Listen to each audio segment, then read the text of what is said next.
Halo anak-anak, selamat pagi. Berjumpa lagi dengan Bu Duma. Bagaimana kabar hari ini? Tetap semangat ya nak.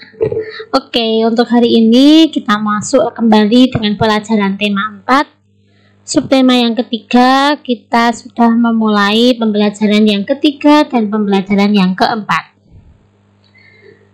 Nah, anak-anak, di dalam buku paket ada bacaan tentang pekerjaan. Nah, di sini pekerjaan ibuku adalah pengrajin cindera mata. Barang yang diciptakannya sangat unik karena dibuat dari barang-barang bekas. Cindera mata yang dihasilkan oleh ibuku adalah tempat tisu dan gantungan kunci. Nah, memanfaatkan barang-barang bekas menjadi sesuatu yang bernilai merupakan pekerjaan yang mulia. Di samping dapat mendatangkan uang, juga dapat menjaga lingkungan dari pencemaran yang berdampak buruk bagi kehidupan. Nah, anak-anak, kalau mungkin biasanya di rumah kalian, itu sampah-sampah yang ada di rumah langsung dibuang ke tempat sampah, kemudian nanti diambil oleh tukang sampah, atau mungkin langsung dibuang ke tempat pengepulauan sampah. Nah, anak-anak, sebenarnya nanti ketika sampai di tempat pengepulauan sampah itu dipilih lagi anak-anak. Nah, yaitu akan diolah kembali, yaitu dengan proses reduce atau mengurangi, dan reuse atau memakai kembali, recycle mendaur ulang, dan replace yaitu mengganti. Jadi anak-anak, Bu Duma harap ketika kalian berada di rumah, coba deh mulai dari sekarang kalian memisahkan sampah-sampah itu, sampah basah dan sampah kering. Dalam artian, kalau sampah basah itu berarti sisa makanan, kemudian sisa sayuran, nah seperti itu. Kemudian kalau yang sampah kering, botol bekas mungkin, atau plastik. Nah, coba deh kalian belajar dari rumah untuk mulai memisahkan sampah-sampah itu. Misal pas ibu nyuci piring, ibu lupa kalau sampah bekas sisa makanannya langsung dibuang begitu saja. Nah, kamu bisa sampaikan ke ayah dan ibu, Bu, ini kan bisa dipisahkan. Nanti kalau dia sudah membusuk bisa menjadi pupuk. Dalam artian anak-anak, bukan kalian menyimpan sampah, bukan, tapi Bu Duma hanya minta kalian belajar untuk memisahkan. Ya anak-anak ya. Jelas ya sayang ya? Oke. Nah, di sini ada peta pikiran tentang limbah anak-anak. Semoga kabarnya jelas ya anak-anak ya. Nah, yang pertama itu dari limbah itu ada dua, yaitu limbah industri dan juga limbah rumah tangga. Nah, limbah industri kalian pasti tahu, misalkan seperti pabrik-pabrik dan lain sebagainya. Nah, sedangkan limbah rumah tangga seperti yang tadi sudah Bu Duma sampaikan itu dipisahkan menjadi dua, yaitu antara organik dan anorganik. Nah, sampah organik di sini ada gambarnya, yaitu seperti sisa makanan atau buah busuk dan lain sebagainya. Sedangkan yang anorganik itu adalah sampah-sampah yang kering, ya, seperti plastik, botol-botol bekas. Nah, kalau kalian sudah di rumah sudah belajar memisahkan, enak anak-anak nanti pas dibuang ke tempat sampah, ke pengepulauan sampah. Nah, mereka yang memilah sampah itu sudah enak. Oh, ini langsung yang sampah plastik langsung bisa disetorkan ke bank sampah anak-anak. Bank sampah itu adalah tempat penampungan sampah-sampah anorganik yang akan dibuat menjadi kerajinan. Nah, seperti di sini contohnya ada dibuat tas, dibuat dompet, dan dibuat hasil karya yang lain. Nah, sedangkan sampah yang organik, sampah basahnya, mereka kumpulkan, kemudian digunakan untuk menjadikan pupuk. Nah, seperti itu anak-anak, ini adalah peta pikiran tentang limbah. Nah, membicarakan tentang limbah atau sampah-sampah, nah pastinya kita butuh izin dari kepala desa. Dalam artian begini anak-anak, di dalam setiap desa pasti mempunyai aturan masing-masing dalam pengolahan limbah rumah tangga terutama. Misalkan kalau di daerah sekitarnya Budoma itu sampah rumah tangga, jadi setiap warga itu harus memiliki seperti luangan.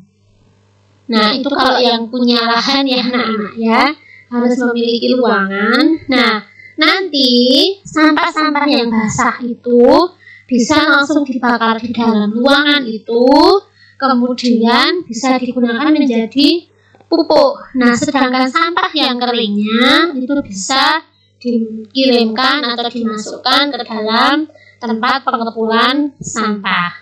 Tapi bagi yang tidak memiliki lahan luas, misalkan seperti karena di sini juga banyak pengontrak dan lain sebagainya, tidak punya lahan yang luas. Nah, sampah-sampah itu langsung harus langsung dipisahkan anak-anak antara sampah basah dan sampah keringnya, lalu dimasukkan ke dalam tempat pengepulkan sampah. Nah, di tempat pengepulkan sampah itu sudah ada tong masing-masing, ada tong basah dan ada tong kering. Jadi enak anak-anak, orang yang mengambil sampah, yang memilih sampah langsung sudah mengambil di pos masing-masing. Oh, kalau sampah basah langsung dibakar atau diolah menjadi pupuk. Kalau sampah kering langsung diolah menjadi kreasi barang bekas. Itu tergantung dari keputusan di daerah masing-masing. Nah, anak-anak, kepala desa itu adalah pejabat pemerintah desa yang mempunyai wewenang, tugas dan kewajiban untuk penyelenggarakan rumah tangga desanya dan melaksanakan tugas dari pemerintah, yaitu terutama dari pemerintah desa. Nah, apa saja tugas-tugasnya? Nah, tugas dari kepala desa yaitu menyelenggarakan pemerintah desa, kemudian melaksanakan pembangunan desa, pembinaan kemasyarakatan, pemberdayaan masyarakat. Nah, ada banyak ya anak-anak ya. Jadi anak-anak, kalau tadi peraturan dari kepala desa tentang sampah, itu berarti termasuk yang mana? Ya, pembinaan kemasyarakatan dan juga pemberdayaan masyarakat desa. Nah, seperti itu anak-anak. Jadi kalau misalkan di wilayah desanya masih ada banyak pengangguran, bisa diarahkan untuk bergabung dengan bank sampah untuk membuat kreasi dari barang bekas, atau diberdayakan untuk ikut kursus dan lain sebagainya. Nah, anak-anak, sebagai bangsa kita harus selalu menjaga persatuan, seperti yang kemarin juga sudah Mas sampaikan kan. Persatuan dan kesatuan itu sangat penting anak-anak untuk kemajuan bangsa dan negara kita. Nah, Tuhan menciptakan manusia dengan banyak perbedaan, berbeda suku, agama, pekerjaan, usia, dan banyak lagi. Nah, untuk menjadi bangsa yang maju dan kuat, kita harus menjaga kerukunan dan persatuan.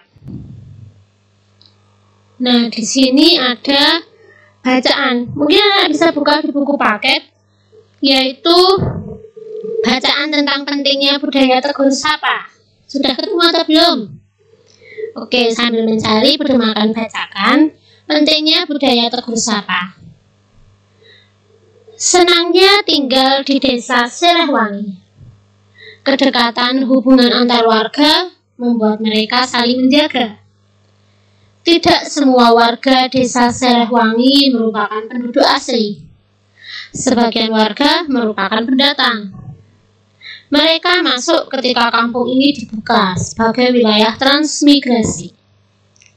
Walau demikian, perbedaan asal-usul tidak merenggangkan kedekatan mereka. Kedekatan antar warga dimulai dengan kebiasaan saling tegur sapa. Ketika berpapasan di lorong antar rumah, di jalan, atau di pasar, tak pernah terlewatkan untuk saling menegur.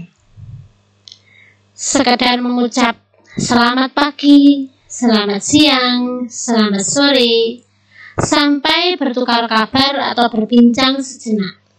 Semua saling kenal, semua saling peduli. Di ujung jalan, tinggal Nenek Ijah seorang diri. Ia penghuni tertua di sini. Walau begitu, ia masih mandiri melakukan kesibukan di rumahnya. Kadang, ia terlihat menyapu pelan daun-daun di halaman rumah. Lain waktu, ia duduk beristirahat di beranda. Pak Tulus, sang kepala desa, rajin menyapa Nenek Ijah. Pagi hari, sambil berangkat kerja, ia kerap mampir untuk sekedar mengantarkan ubi atau singkong rebus. Sore hari, ia lewat lagi, seraya melambai pada Nenek Ijah yang duduk di beranda. Nah, itu tadi cerita tentang Nenek Ijah. Nah, anak-anak bisa lanjutkan ceritanya di buku paket.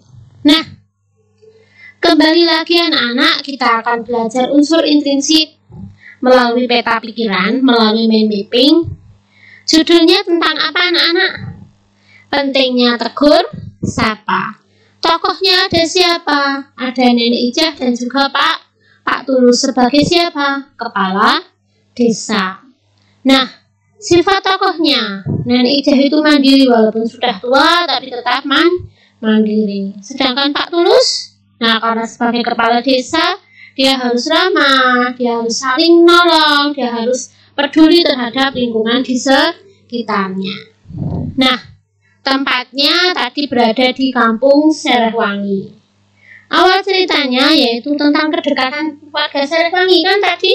Nah, karena apa warga Serehwangi itu selalu bertegur sapa, rakitan hanya selamat pagi, selamat siang, selamat sore, atau mungkin kalau ketemu terus bisa berbincang sebentar. Nah, tapi masa COVID nggak bisa ya anak-anak ya. Kemudian di akhir cerita, tegur sapa itu membangun kepedulian. Ya kan anak-anak? Nah, pesan moralnya yaitu kita harus saling membantu dalam kesulitan. Karena apa? Dalam cerita itu Nenek Ijah waktu itu sakit. Ya kan anak-anak? Nah, daripada penasaran, silahkan baca sendiri anak-anak di dalam buku paket. Oke. Nah, anak-anak untuk latihan pada hari ini, Budo minta yang pertama anak-anak menuliskan hal-hal baik yang bisa dicontoh dari Pak Tulus itu apa toh? Sebagai seorang kepala desa. Kemudian yang kedua, pertanyaannya, apakah Pak Tulus sudah mengamalkan Pancasila-sila yang ketiga? Ayo, kemarin kita membahas Pancasila-sila yang ketiga loh. Apakah Pak Tulus sudah mengamalkan sila yang ketiga itu? Nah, kemudian soal yang ketiga, coba kalian tuliskan hal-hal baik yang bisa dicontoh dari warga Serehwangi. Kemudian, apakah warga desa Serehwangi sudah mengamalkan Pancasila-sila yang ketiga? Nah, meskipun kamu bukan warga Serehwangi, hal apa yang akan kamu lakukan ketika melihat kondisi Nenek Ijah? Ketika kamu melihat kondisi Nenek Ijah saat itu sedang sakit, apa sih yang akan kamu lakukan? Walaupun kamu bukan desa Serehwangi, anggap aja misalkan ada nenek yang sudah sepuh di daerah kalian. Apa sih yang akan kalian lakukan? Nah, kemudian sebutkan sikap baik apa yang dapat dicontoh dari warga Serehwangi.